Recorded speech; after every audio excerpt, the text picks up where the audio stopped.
Boa noite, rapaziada, começando o 28º Isto Não É Podcast. Hoje é dia 25/8, quarta-feira. Primeiramente agradecer ao Guigui da galera estar com a gente aqui. Ricardo está com a gente aqui.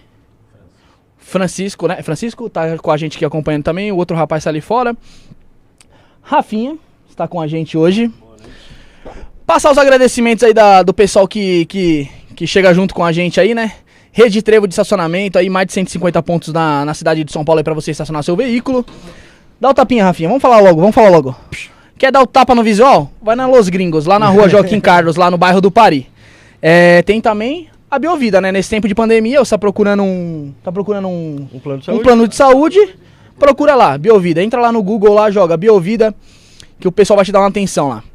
E quem mais tá faltando? Rede Trevo Estacionamentos. A Rede Trevo já foi. Falta o mais importante, que é a Rede Líder, né? Agradecer a Rede Líder, que está cedendo espaço aqui pra gente novamente. E hoje, Rafinha, você pode apresentar a nossa convidada hoje? Estamos aqui com a ilustre presença da deputada Janaína Pascoal. A deputada mais votada mais votada da história do Brasil. Exatamente. Bem-vindas, Janaína. Muito obrigada pelo convite, uma honra estar aqui com vocês. Como a gente Nesse programa que não é um podcast. Literalmente, isso não é um podcast. Como se refere? Você, senhora, deputada? Você, por favor. Você prefere Sim, você? Melhor. Então, pessoal aí do chat é você. E passar o recado pro pessoal do chat, hoje temos um tempo muito curto, a gente tem 1 hora aqui com a deputada, que ela tem outros compromissos. Então você quer mandar sua pergunta, quer ficar em destaque, manda no superchat aí que fica em destaque e o Guigui vai ler. Ou se não, manda o Pix, tá na descrição. Começando aí, né? Vamos começar de vez agora o programa. Já demos as boas-vindas aqui pra deputada. Deputada Janaína Pascoal, como a senhora começou nessa carreira política? Política partidária, né, foi em 2018 que eu decidi no último dia do prazo me candidatar. Mas eu me considero uma pessoa política desde criança, entendeu? Eu estudei em escola estadual, a gente fazia muito mutirão para um monte de coisa, entendeu? Eu participava de tudo, eu ajudava a organizar, depois na faculdade fui do centro acadêmico, então eu sempre fui muito proativa, né? E eu acho que a política não necessariamente tem que ser uma política partidária, Sim. Entendeu? A gente vai mais por essa da política partidária, né? Interessante, né, a senhora comentar, a gente tá valendo, né, que no último dia a senhora se filiou, né, ao partido, ao PSL. Porque tem um prazo para filiação, que é um período antes de abrir para você apresentar a candidatura. Então, por exemplo, em 2018 foi em abril, se eu não me engano. Sim. Se eu não me engano, dia 7 de abril foi o último dia para filiar. E eu acho que eu assinei a ficha... Se não foi dia 7, foi dia 6, praticamente no último dia. E aí, em agosto, você tem o prazo para decidir se vai ser candidato ou não. Eu também decidi no último dia. Deixou tudo para a última hora? Tudo para a última hora, porque eu tinha muita dúvida, entendeu? Se era o caso de entrar, sabe? A senhora tava muito em evidência, né? Foi tudo aos 45 do segundo tempo. Sim, a prorrogação dos pênaltis. Compensou? Foi satisfatório? A senhora esperava ser a deputada mais votada da história do Brasil? Na votação, você disse? Sim. Eu até hoje não acredito. É um negócio muito impactante, entendeu? Eu agradeço muito essa confiança, mas como eu sou também muito mística, né? Eu acredito muito na espiritualidade, eu fico achando que tem uma razão para isso, entendeu?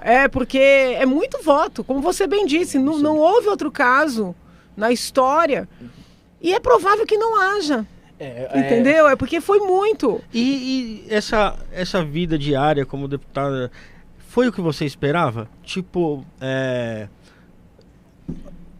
as decepções, o que você acha que foi melhor do que era antes? As pessoas, por exemplo, eu acabei de ser eleita, eu fui lá conhecer a Assembleia, entrar, já para me familiarizar. E eu encontrava muitos deputados que, no lugar de me parabenizar, eles diziam assim, olha, sinto muito, você vai ver, isso aqui é o cemitério dos políticos, aqui não se faz nada, você vai se arrepender. Então eu tomei um choque, entendeu? Quando as pessoas começaram a me apresentar dessa forma. Mas não sei se é porque eu sou uma pessoa agitada, entendeu? Eu faço as coisas acontecerem. Meu Deus, não é nada disso, entendeu? Não é nada disso. A gente trabalha muito, é um trabalho em contato com a população o tempo inteiro, entendeu? Acompanho muitos projetos que vêm do governo, o que está acontecendo. Então, assim, eu considerei melhor do que eu imaginava. Pô, legal. E para o futuro, deputada, pretende alçar voos maiores aí? A minha ideia, né, que muita gente está dizendo que eu sou doida, porque vai ser uma cadeira só para o Senado, né? Então vai ser muito disputado. E eu sou uma pessoa polêmica, eu reconheço. Né? Tem pautas que eu defendo que agradam, vamos dizer assim, um perfil mais conservador. Sim. Tem pautas que agradam um perfil, vamos dizer assim, mais vanguardista. Então eu não tenho assim eu não sou uma pessoa que dá para você colocar numa caixinha, né? E com isso você perde muito apoio, perde muito voto e eu estou exposto o dia inteiro, né? Muita gente só me conhecia ou pelo impeachment ou pela sustentação no Supremo, que eu sou defensora da vida, intrauterina. E então assim as pessoas não conheciam tudo que eu pensava, né? Acho que quem mais me conhecia eram os meus alunos em sala de aula. E agora não, estou exposta todo santo dia na tribuna, todo dia com vídeos. Então muita gente se desagrada, né? E aí o pessoal fala, como é que você quer concorrer ao Senado uma cadeira só, com gente muito conhecida, com partidos com muito dinheiro, entendeu? Mas eu acho que é o que eu devo fazer, entendeu? Por causa da minha formação jurídica, eu acho que precisa muito de um perfil como o meu no Senado, principalmente com esses conflitos todos, né, com o Supremo. Então eu penso que vai estabelecer ali um equilíbrio. Agora é o seguinte, a gente se voluntaria, né, e Deus decide por meio do povo. Verdade. Entendeu? E falando desse assunto do Senado, o que você achou da indicação do Mendonça lá pro STF? Eu defendo. Porque ele não é um cara tão conservador, né? Ele não é uma pessoa assim. Biografia de quem que era? Ele tem um livro escrito do Dias Toffoli, isso. Ele participou de um livro homenagem, isso, ao ministro Toffoli. Eu tenho assim a percepção que seria interessante indicar alguém mais velho sempre, porque é muito poder. Cortar o mandato, né? É muito poder que um ministro do Supremo tem, entendeu? Só sai com 75 anos de idade. Então, assim, você põe uma pessoa na casa dos 40, que eu acho que é o caso do ministro Mendonça, poxa vida, é muito mais poder do que um presidente da República, do que qualquer político. Então, eu preferiria alguém mais sênior, entendeu? Mas não tenho nada contra ele, desconheço qualquer fato que desmereça, né? A minha ideia seria, se eu fosse presidente, seria alguém mais velho. Parece que o pessoal do Senado está esperando o dia 7 lá para sabatinar ele, né? Eu acho difícil. Será que vai ter alguma não passar. Coisa? Eu acho muito difícil não passar. Mas vamos aguardar, né? Vamos aguardar. Né? A senhora também é professora, né? Sim. Sente saudade das aulas? De vez em quando, sim. Porque na aula você pode aprofundar um pouco mais os temas. Por outro lado, no gabinete, eu trabalho muito como na universidade. Então, por exemplo, eu tenho assessores que também são da área jurídica, então eu passo temas para eles pesquisarem, como eu fazia com os meus orientandos de mestrado, doutoramento. Quando vem um texto, eu falo para aprofundar. Então, assim, na tribuna, bem ou mal, eu estou sempre explicando o projeto, seja o meu, seja o do colega, seja o do governo. Então, não deixa de ser uma atividade parecida. A gente tem que ler muito para poder desenvolver os projetos. Então, eu também faço pesquisa, além de orientar os assessores.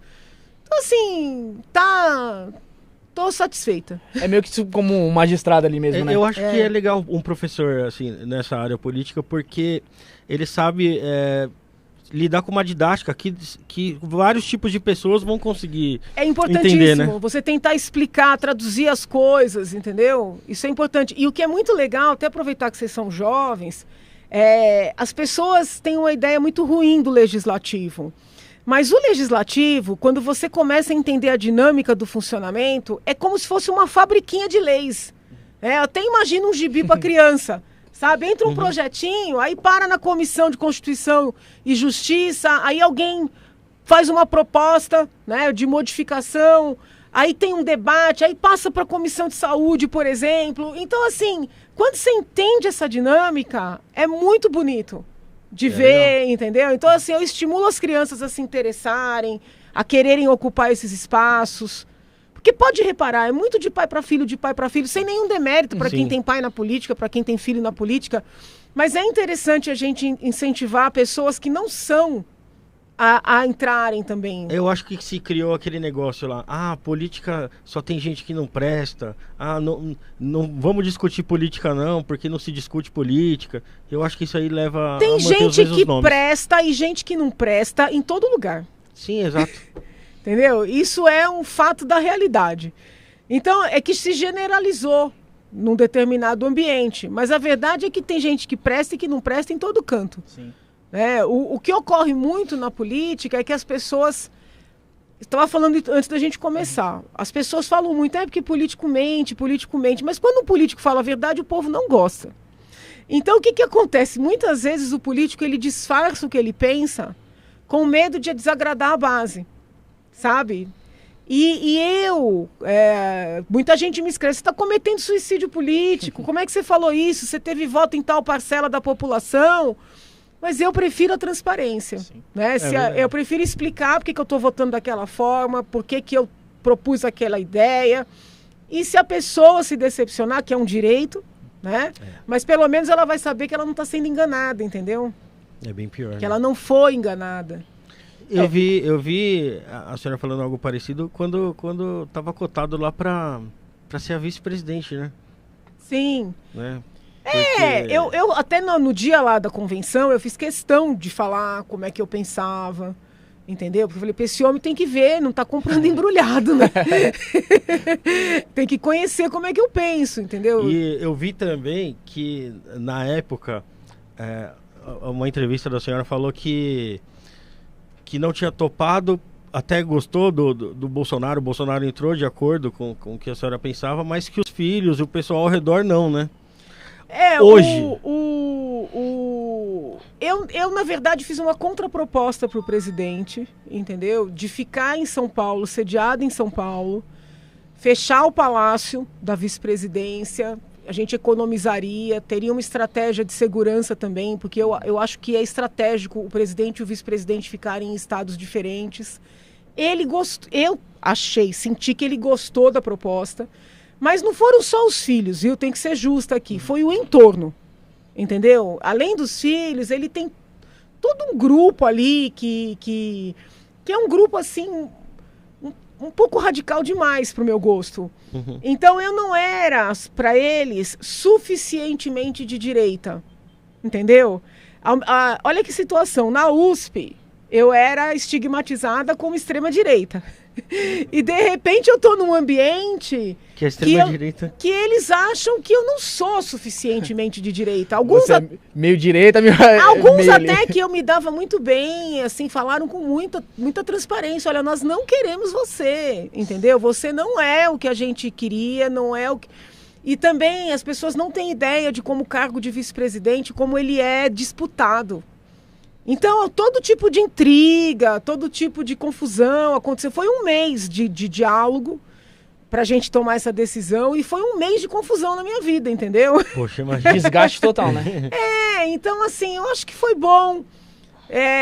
Se eu tivesse ido, como eu sou uma pessoa muito forte, presidente também, talvez tivesse sido muito difícil. Seria conflitivo, né? Eu fico imaginando a senhora vendo lá o Ciro Nogueira sendo chamado para ministro. Entendeu? Eu não gosto de falar mal das pessoas, mas assim, vai contra o que o presidente prometeu, entendeu? Então. Foi contra o que ele prometeu. Então, assim, eu gosto muito dessa coerência, buscar agir com coerência. Eu acho que seria difícil. A senhora, resumindo, a senhora gosta da transparência e gosta que o que você falou, você cumpra. Isso. Entendeu? E vamos supor, às vezes a gente faz uma promessa... e chega num ambiente e vê que não é possível. Sim. O que você tem que fazer? Explicar. É verdade. Fala assim, expor olha, o que tá acontecendo, eu achei que era possível, tentei, mas olha, aconteceu isso. Essa explicação é importante.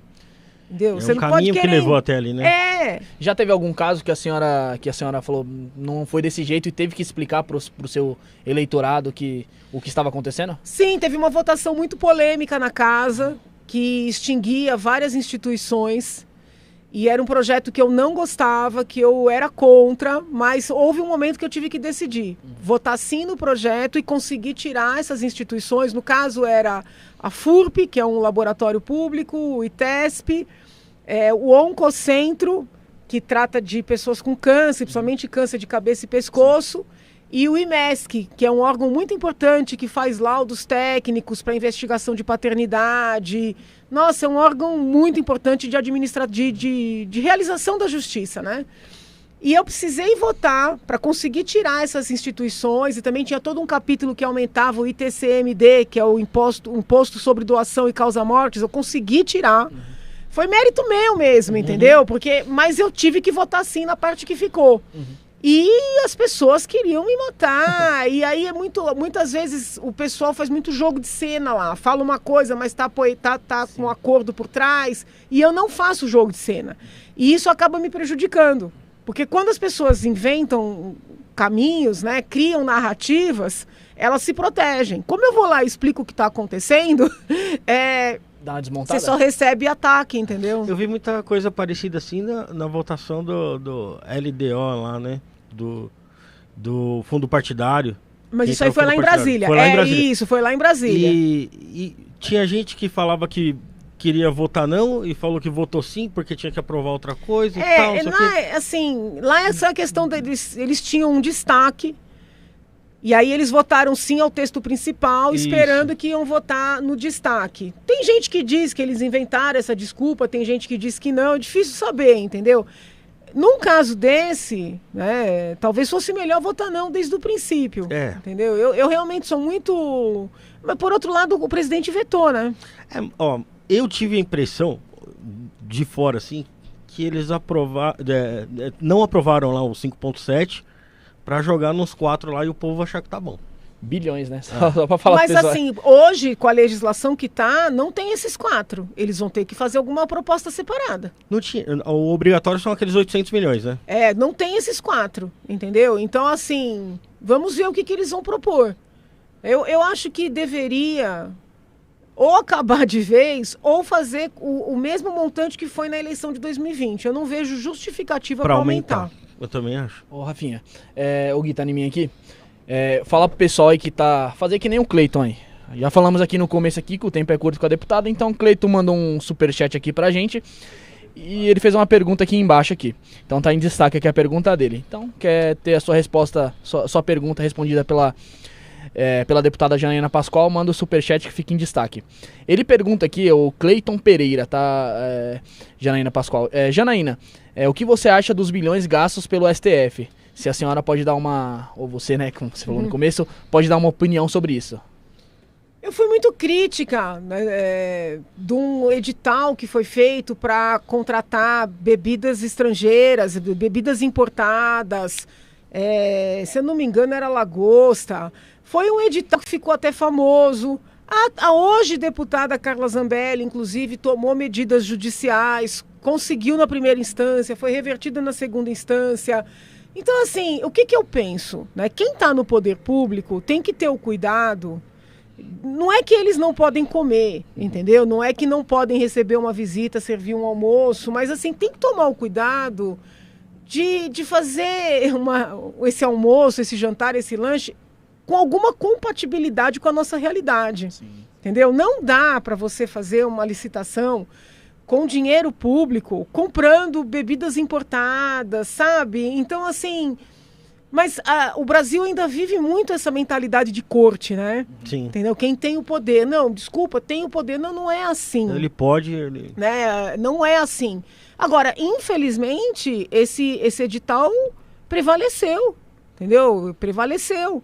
E não é só no Supremo, é no Itamaraty, que inclusive o Supremo na época disse que se espelhou no edital do Itamaraty.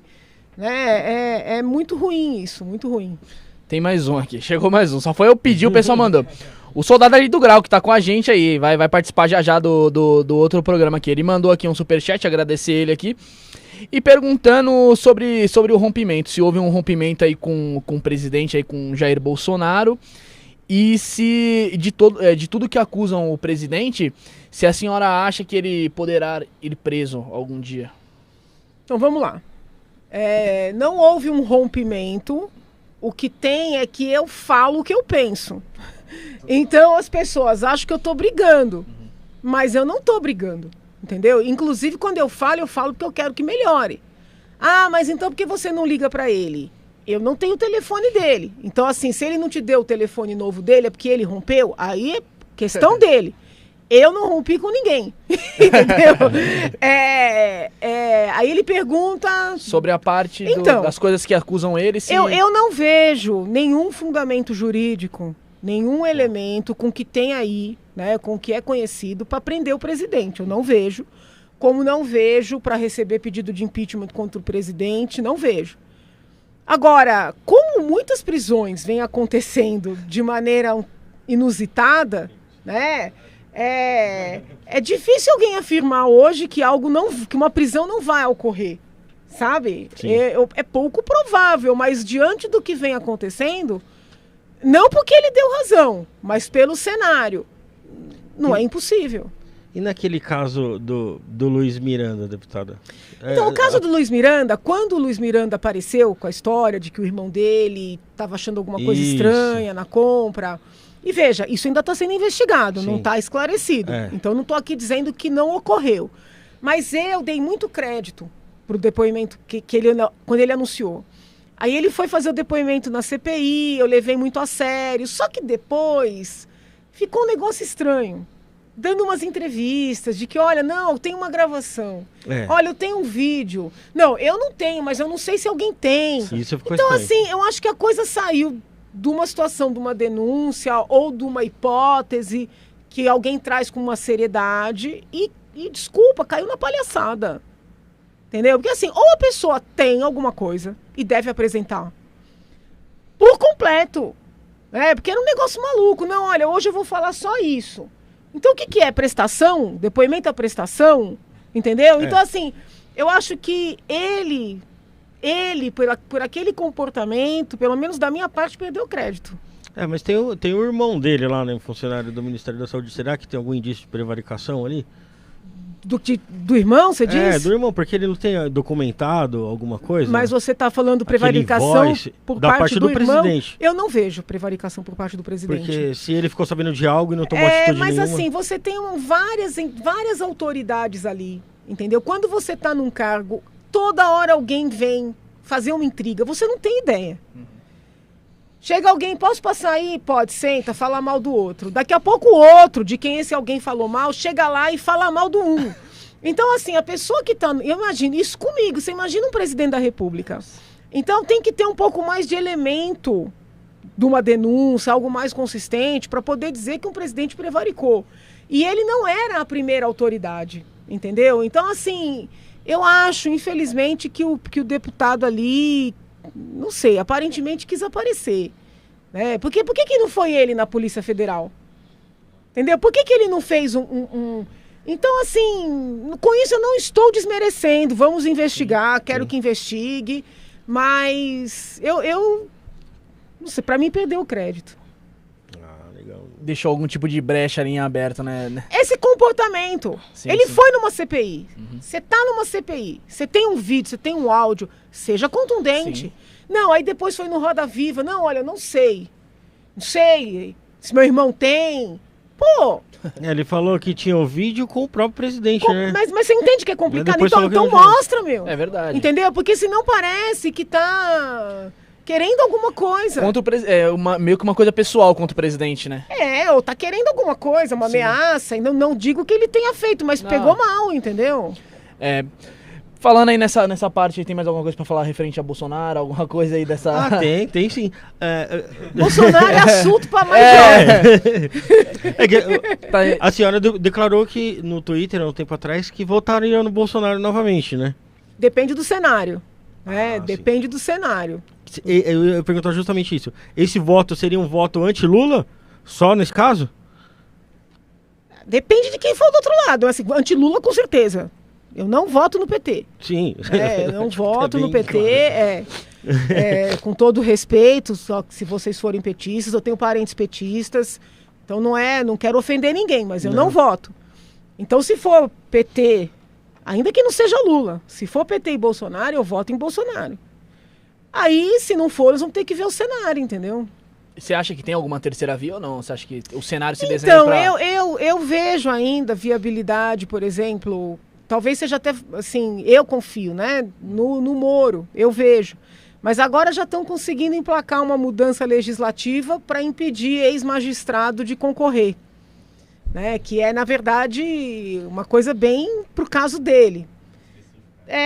Ele fez um grande trabalho durante a Lava Jato, sabe? Por mais que as pessoas, aí tem gente que gosta, tem gente que não gosta, mas ele tem um trabalho a mostrar. Então me parece que seria um caminho. Mas será que o Moro não errou ao aceitar um ministério? Então, a minha leitura, assim, por ter acompanhado tanto que ele lutou ali na 13ª Vara, a minha leitura é que ele acreditou que ele ia conseguir ampliar o trabalho dele. Eu não acho que tinha vaidade ali, entendeu? Eu não acho que teve nenhum tipo de promessa de vaga em canto nenhum. Para mim, ele viu o seguinte, olha, eu fiz tudo que eu podia aqui na 13ª Vara, agora eu vou para lá para ampliar, entendeu? Só que eles acabaram não conseguindo conviver, porque o presidente, ele tem dificuldade de conviver com pessoas que já têm, assim, algum estrelismo. E o Moro, nesse ponto, tomou muito cuidado. Ele não era de ficar dando entrevista, ele não era de ficar aparecendo, mas mesmo assim, não deu muito certo, né? O presidente, ele está acostumado com pessoas, assim, muito submissas, entendeu? Ou que aplaudem demais. Né? Você vê com o próprio Mourão, né? Tipo assim, quando o Mourão dá alguma declaração, os holofotes viram pro Mourão ali. E o Mourão é um vice discreto. Uhum. Eu penso assim. Mas ele tá meio que escanteado, né? Sim, mas assim, mesmo ele assim, discreto, quieto, quando ele abre a boca, o povo fica indignado, incomoda, entendeu?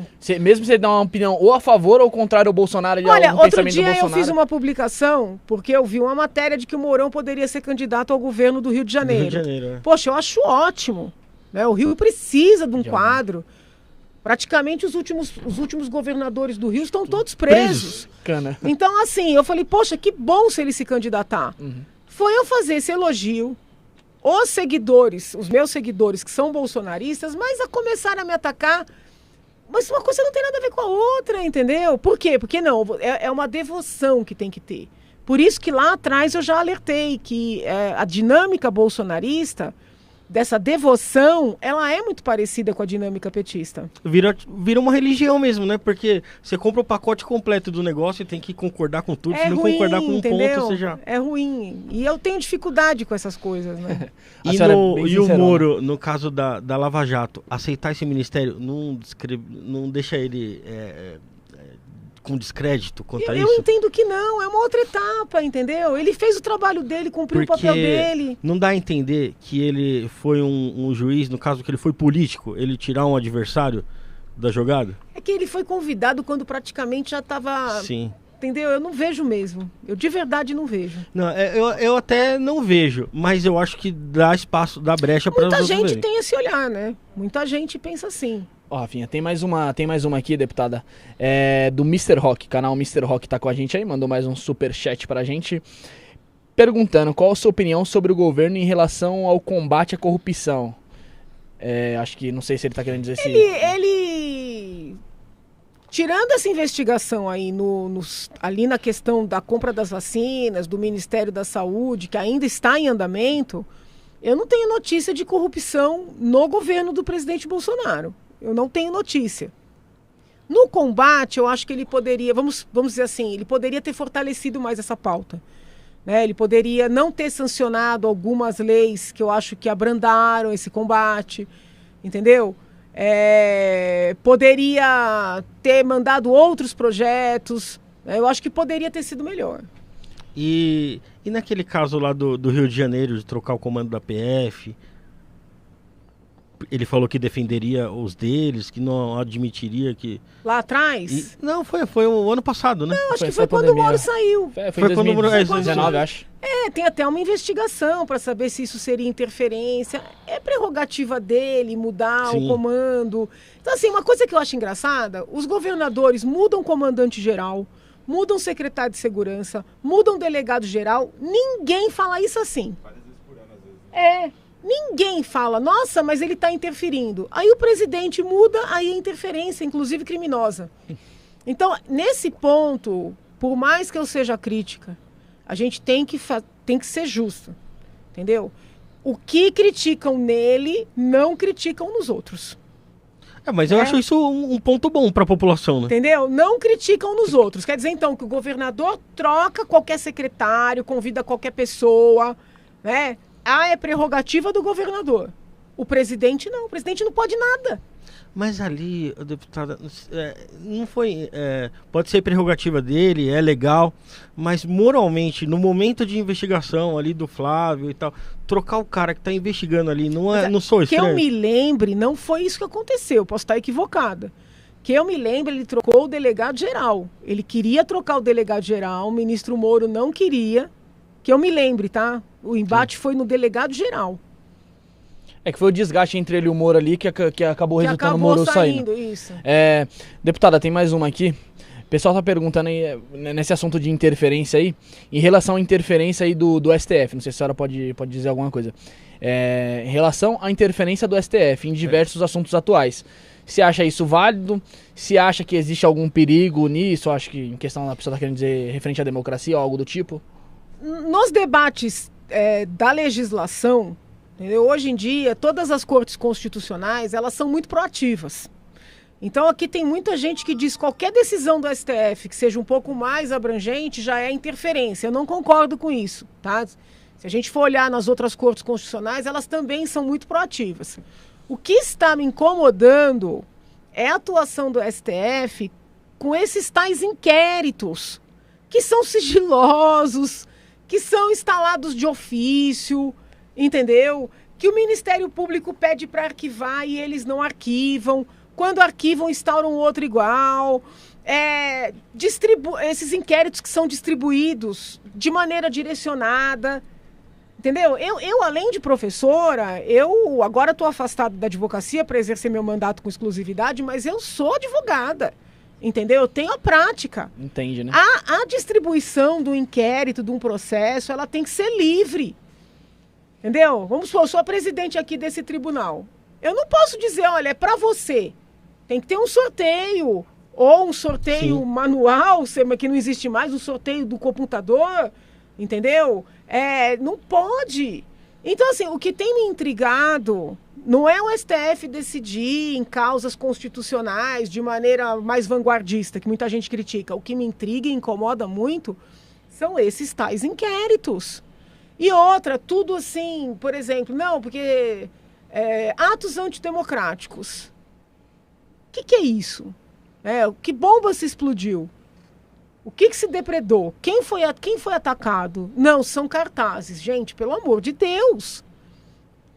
Né? Então, assim, e tudo muito genérico. Se cismarem com vocês aqui, daqui a pouco vem uma busca e apreensão sem vocês terem feito nada. Sabe? Então, muita gente foi alvo de busca e apreensão, né? De quebras de sigilo, porque emitiu uma opinião, porque eu vi casos, o pessoal levantou uma hashtag. Então, assim, juridicamente, não estou falando de achismo nem de política, isso é muito assustador. Pra meio que dar uma pausa nesse que a deputada falou, assunto Bolsonaro, STF, vai até amanhã. Para não deixar de passar desapercebido, quero que a senhora fale um pouquinho mais sobre a PL número 225/2021, correto? É isso? Sim, foi aprovado ontem. Estou muito feliz. Né? Eu dei aula de bioética há muitos anos e sempre debati o que a gente chama de planejamento familiar, a lei de planejamento familiar, que é uma lei que foi criada em 96.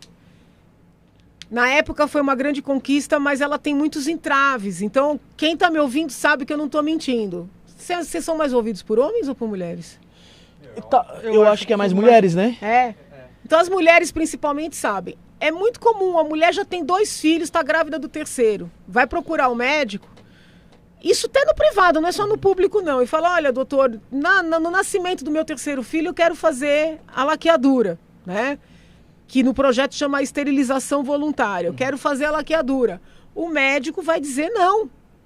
Não, a senhora não pode decidir, a senhora tem que esperar nascer a criança, daí esperar um tempo, para daí preencher uma documentação, para daí esperar 60 dias.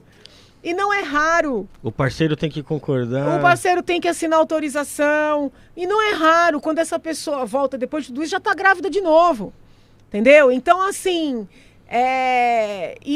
não é toda mulher que pode tomar anticoncepcional, né? Já vi casos de embolia pulmonar, de trombose, entendeu? Então, assim, isso tem que ser uma escolha da pessoa.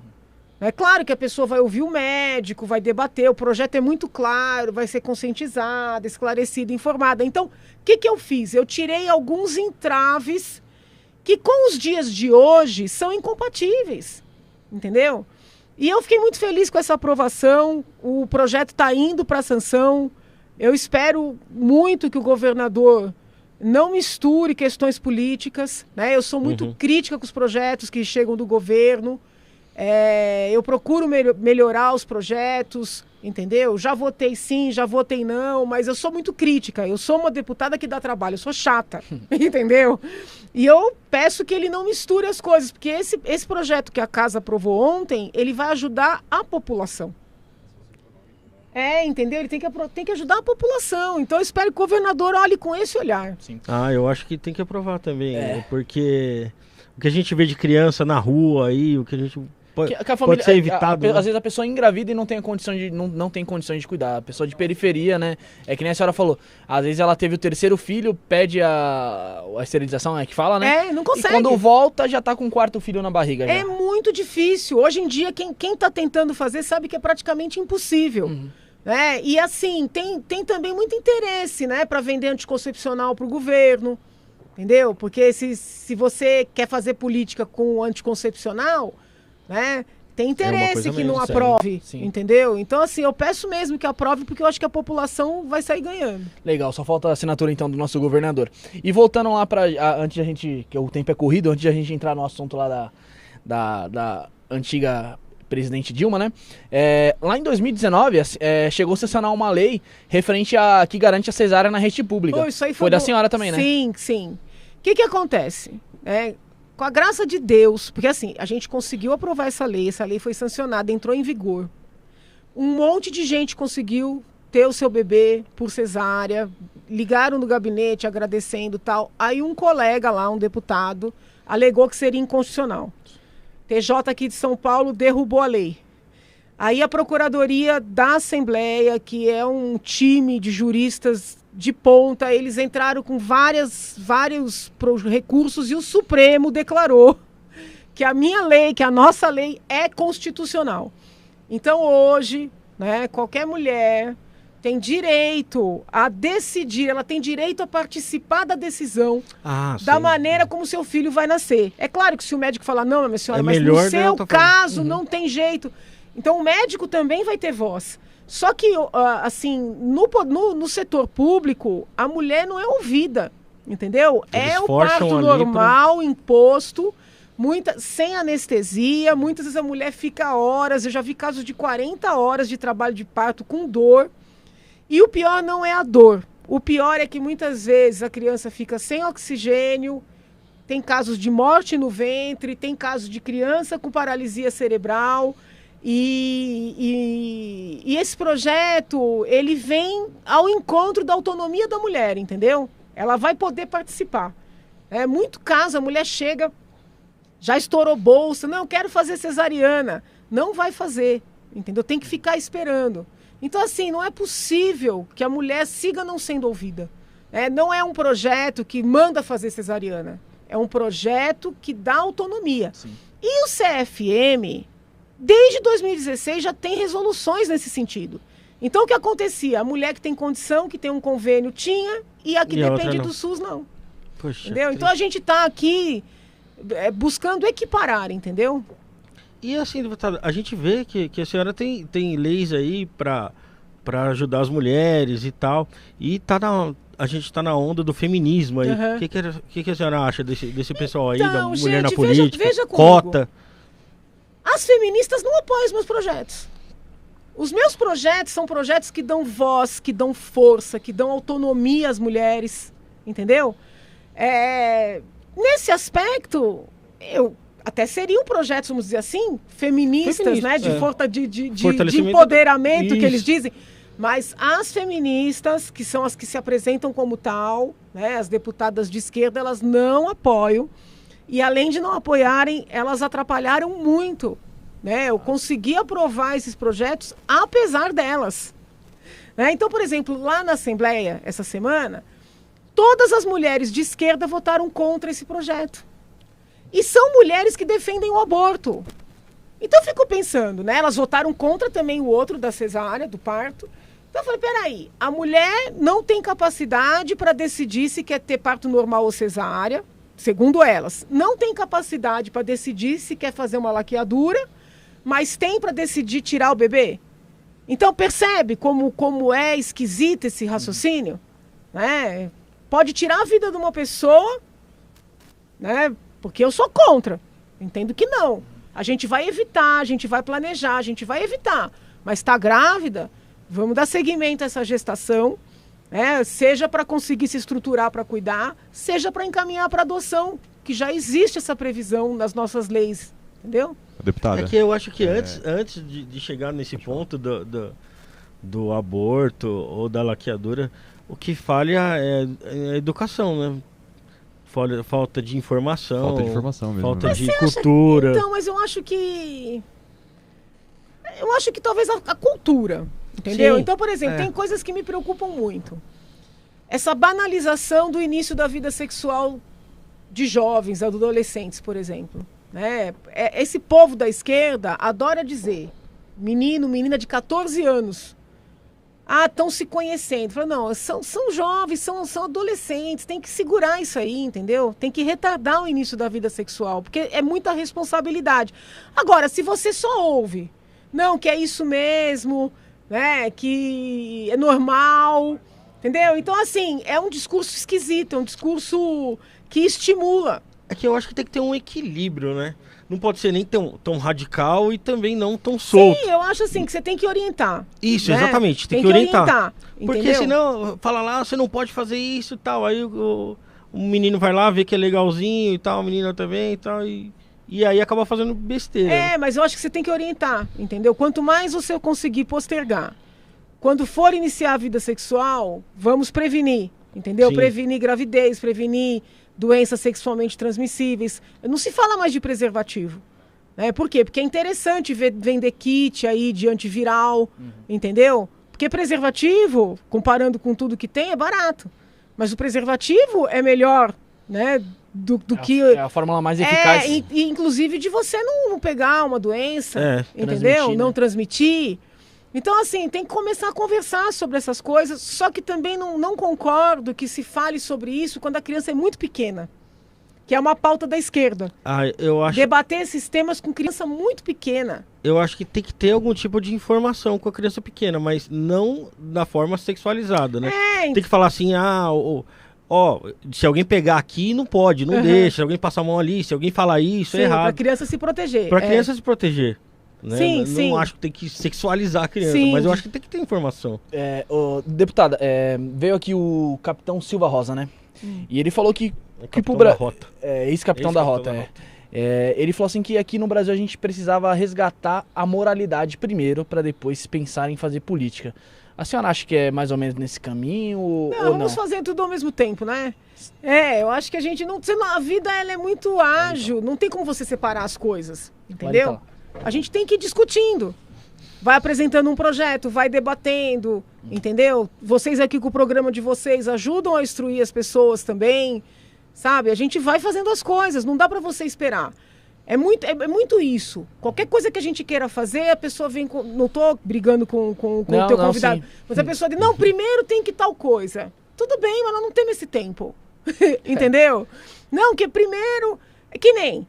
Eu venho com os meus projetos. Não, primeiro tem que educar, primeiro tem que... Eu vou esperar quanto tempo? 30 anos? Então eu vou fazendo ao mesmo tempo. Não, tem que ser simultâneo, né? Vamos entrar agora num assunto aí que eu acho que deixou a senhora bem conhecida. Foi em que ano o processo de impeachment? 2016. 2016. Presidente Dilma, o que a senhora tem a falar aí antes de falar sobre isso? Olha, eu Tem acho algum que eu não amiga, não? Amigo eu acho que não é, né? Eu só estive com a presidente, com a ex-presidente, naquele momento do interrogatório dela. Uhum. E ainda assim foi numa situação muito formal. Então não encontrei a presidente antes nem depois. E como eu lido com todos os demais seres humanos, desejo bem, entendeu? Eu sou mesmo assim, houve ali aquela situação, eu entendi que era importante tomar aquela providência, não me arrependo, faria tudo de novo, mas eu não pessoalizo os conflitos. Sim. Né? Não pessoalizo, entendeu? Teve até uma declaração depois da senhora que chegou a pedir desculpas pra ela. Pelo né? sofrimento, porque muitas vezes, que nem algumas pessoas ficaram... Eu tenho amigos que são muito católicos, né? Católicos mais para conservadores. E o catolicismo mais conservador, ele não é só contra o aborto, ele é também contra métodos contraceptivos. Então eu sei que esse meu projeto magoou esses amigos, entendeu? Então, assim, eu até pedi desculpas por ter magoado. Mas eu tenho a convicção, entendeu? De que é certo. Como eu tinha convicção de que o processo era certo, entendeu? Só que eu não pessoalizo, eu não levo pro lado, assim, da pessoa, sabe? Eu lembro que eu vi a entrevista da senhora e falava sobre não ser apenas um crime contábil, que tinha desvio de dinheiro. Sim, porque houve... O que aconteceu? As tais pedaladas, que foi a utilização do dinheiro dos bancos públicos, o que é proibido, para pagar uma série de programas... E depois isso não foi contabilizado, isso tudo foi feito porque eles tinham que pegar dinheiro e dar para determinados empresários, entendeu? Amigos. Eles tinham que mandar dinheiro para países. Né? Então, é exatamente amigos, nesse ponto que eu vi. Construir obras no exterior. Porque foi pelo BNDES isso aí, Pelo né? BNDES. E o BNDES não faz financiamento estrangeiro, né? Ele só financia aqui, né? Foi tudo muito estranho, valores exorbitantes. Quando eu pedi o impeachment, eu tinha acesso a um rombo de 400 milhões. Conforme o processo foi seguindo, a coisa subiu para 50 bilhões. Bilhões? Eu sempre digo isso, porque eu gosto de dar crédito para as pessoas. Eu lembro que eu comecei a narrar a situação, falei dos 400 milhões, o senador Caiado, que estava no Senado...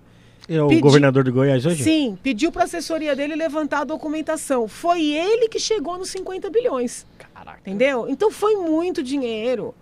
Então, assim, essa coisa de falar foi uma coisa contábil, não é verdade. No fundo, todo mundo sabe que não é verdade. E também foi uma coisa que não atingiu só o PT, né? Vários outros partidos. Que foi algo que incomodou muito. Foi difícil lidar com Cunha nesse ponto? Então, eu senti que incomodou as pessoas ali, porque se vocês lerem a minha denúncia, a denúncia, ela fala de tudo, fala de Petrolão, fala de BNDES, fala das obras no exterior, mas isso pegava outros. Então, na minha leitura, foi por isso que o ex-deputado Cunha, que ele recortou a denúncia, deixando só, entre aspas, as pedaladas. Mas a acusação era perfeita, era completa, entendeu? Eu acho que eles não queriam mostrar tudo porque também envolvia outros políticos. Respingava mais gente, né? Deputada, padre Júlio Lancelotti, e se a Cracolândia tem jeito? Eu entendo que tem, mas tem que parar de conviver, vamos dizer assim, com aquela situação como se fosse normal. Né? Não é normal as pessoas ficarem em plena luz do dia, se drogando, comprando drogas ali, usando, todo mundo sabe, né? Ainda levam todas as alimentações para as pessoas comerem no lugar em que elas compram e usam a droga. E isso, em qualquer perspectiva de tratamento que se avalie, isso é errado. Porque você tem que estimular a pessoa a sair daquele local. Entendeu? Qualquer pessoa, você não pode deixar a pessoa que tem uma drogadição no ambiente da drogadição. Chama aqui algum terapeuta comportamental, um psicólogo. Você tem que mudar os hábitos. Você servir a comida para a pessoa no lugar em que ela compra, com tranquilidade, e usa com tranquilidade droga, é ajudar a afundar a pessoa. Então, em nenhum momento eu falei contra o padre, nem falei contra a caridade. Sou favorável à caridade. Agora, não é caridade alimentar as pessoas no ambiente em que elas estão se matando. Então, o que tem que fazer? Acionar a assistência social do Estado, desses grupos, para estimular essas pessoas a saírem dali. Ah, mas é alimento. Não, o senhor vai ter que ir até o Bom Prato ali para se alimentar. O senhor vai ter que ir para um abrigo para se alimentar. Entendeu? Você não pode facilitar a vida do drogadicto no sentido dele permanecer no ambiente da drogadição. Mas eu acho que tem uma falha de segurança também, porque todo mundo sabe quem vende droga, quem não vende.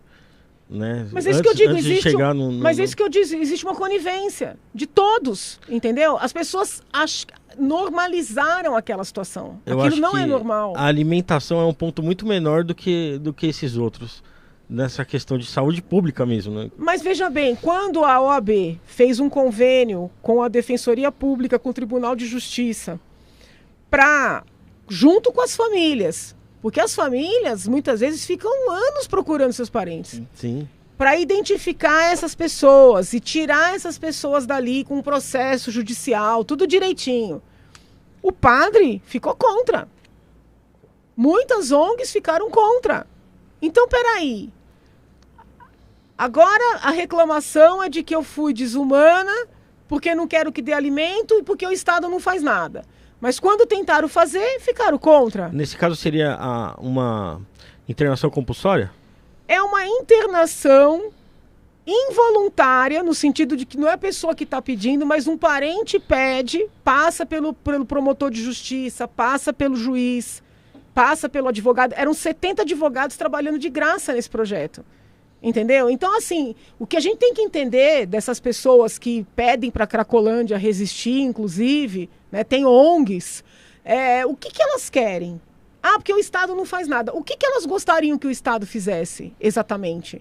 Porque para mim não fica claro, entendeu? Então, assim, eu acho que aquela situação não ajuda as pessoas que estão ali sendo exploradas pelo tráfico e não ajuda quem mora ali, que é obrigado a conviver com um filme de terror. Porque são cenas de filme de zumbi. E na verdade, eu entrei nessa pauta, né? Não tinha nada a ver com o padre, nem eu entrei nessa pauta mais recentemente, que eu trabalho já há muito tempo com isso, presidi o Conselho de Entorpecentes, mas assim, porque famílias de crianças moradoras ali dos Campos Elíseos e de outros bairros que tem as mini Cracolândias começaram a me procurar que as crianças não conseguem sair de casa, que as crianças não conseguem ir para a escola. Então, assim, essas pessoas não têm direitos humanos, essas pessoas não são importantes e não são pessoas ricas, não é elite, como querem fazer crer. Entendeu? Então, porque fala assim, não, quem está ali na Cracolândia é pobrezinho e essas pessoas são ricas. Não é verdade. Muitos ali têm casas, precisaria fazer um trabalho de assistência social para tirar dali. Existem abrigos, eles não querem ir. Eles não querem porque querem usar droga, né? Então assim, tudo isso tem que ser falado com claridade, com clareza. Só que eu tentei falar e assim, a resistência é muito grande. Né? Não, porque essa mulher é desumana, porque essa mulher não tem coração. Não confundam as coisas. Eu não falei contra a caridade. Mas pode seguir, né? Mas nesse assunto não tem mais alguma da sua... Ah, eu ia perguntar pra senhora o que a senhora achou daquele documentário da Netflix que fala sobre o impeachment. Eu não vi. Não assistiu? O processo de impeachment foi muito pesado pra mim, entendeu? Então, assim, eu sou muito de olhar pra frente. Eu não sou de ficar... Pode reparar, todo mundo escreveu livros se mostrando como dono, como grande articulador, todos os movimentos, todos os políticos... Eu acho o seguinte, eu fiz, acredito eu, uma das melhores ações pelo meu país, entendeu? Eu fiz, não tem que ficar fazendo livro, sabe? Agora eu quero olhar para o futuro, o que eu vou fazer para frente, entendeu? Então eu não fico vendo documentário, Legal. Pode continuar. Pessoal comentando aqui referente à Cracolândia, que nesse meio surgem diversas mini Cracolândias, que é um absurdo. O pessoal comentando que é um absurdo, como a senhora falou, em plena, não digo coração de São Paulo, mas no centro de São Paulo ali, num lugar que poderia ser muito mais bem aproveitado, bem explorado, né? Ter esse tipo de venda de droga, né? O tráfico, né? Ali e nada ser feito. E além, a senhora também estava comentando que o pessoal não sai dali. E eu li, se eu não me engano, eu vi no programa que era a Liga da Band. Que uma pessoa quando é internada, eles têm um tratamento para que ela não volte a ter aqueles mesmos hábitos. Não volte a frequentar os mesmos bares onde ela frequentava. Que ela tem tipo uma chavinha na cabeça. Que se ela voltar para ali, não vai adiantar de nada aquele tratamento. É isso mesmo. É basicamente o que acontece na Cracolândia, né? Não adianta nada você tirar e depois facilitar para a pessoa voltar pro mesmo lugar, que não vai adiantar nada. É isso mesmo. Praticamente resumindo isso aí. Antes de caminhar pro final aí, falta um pouquinho de tempo para deputada. Tem mais alguma pergunta aí do seu quer tirar mais alguma dúvida com ela referente a STF, essas paradas ou não? Não, tá tranquilo, Bruno. Tá tranquilo? Vamos pra frente. O Gui, mas vamos ser igual o deputado, vamos pra frente. Tem que olhar pra frente, gente. Entendeu? Nesse país todo mundo olha pra trás. Você vê as pessoas falarem sobre os mesmos temas, sei lá quantos anos. Chega, vamos caminhar, entendeu? Vamos virar a página. Deputada, e também um assunto muito interessante que no começo a senhora falou, que a maioria das pessoas que vem aqui e fala referente à política, sempre comentam que o cara ali é vereador lá, ou ele é deputado, porque já vem a família ali, a família já vem da política, né? E foi muito interessante o que a senhora falou, tem que quebrar esse paradigma, de só pode entrar na política quem já tem uma família ali que é da política, já tem uma vida na política, né? Tem que ter esses novos ares, né? É importante as crianças, os adolescentes, as pessoas estudarem, se prepararem, entenderem como é que funciona, entendeu? É verdade. A maioria das pessoas não sabe o que faz um deputado, não sabe o que faz um senador. É importante aprender, sabe? Porque também, o que acontece? Às vezes, é o representante do povo, mas não entende nada do que faz ali. O que eu vou cobrar? Pode, inclusive, ser manipulado por um assessor, entendeu? Então, assim, é uma situação... É grave. Então, precisa mesmo se preparar. Né? E esse preparo... E o que acontece? O que a gente ouve em casa? Filho meu não vai ser político, coisa de bandido. Então, você não prepara. Entendeu? Você não vê na escola alguém falando, você vai ser o quê? Eu quero isso, quero aquilo. Quem é que vai ser vereador? Quem é que vai ser... Ninguém faz essa pergunta, porque é como se fosse uma pergunta ofensiva. Sim. Então, a gente tem que mudar essa dinâmica. Sabe? As crianças têm que se preparar para ocuparem esses espaços. Legal. Deputada, todo o pessoal que vem aqui, né, já batendo um tempo aí da gente. Obrigado, pessoal que tá acompanhando a live aí. Obrigada, pessoal. Vai ter a parte 2, né? Vai ter a parte 2. Bora! A gente pede pra colocar aqui a hashtag do programa da senhora, que é o 28. Tá. A data, que é 25/8.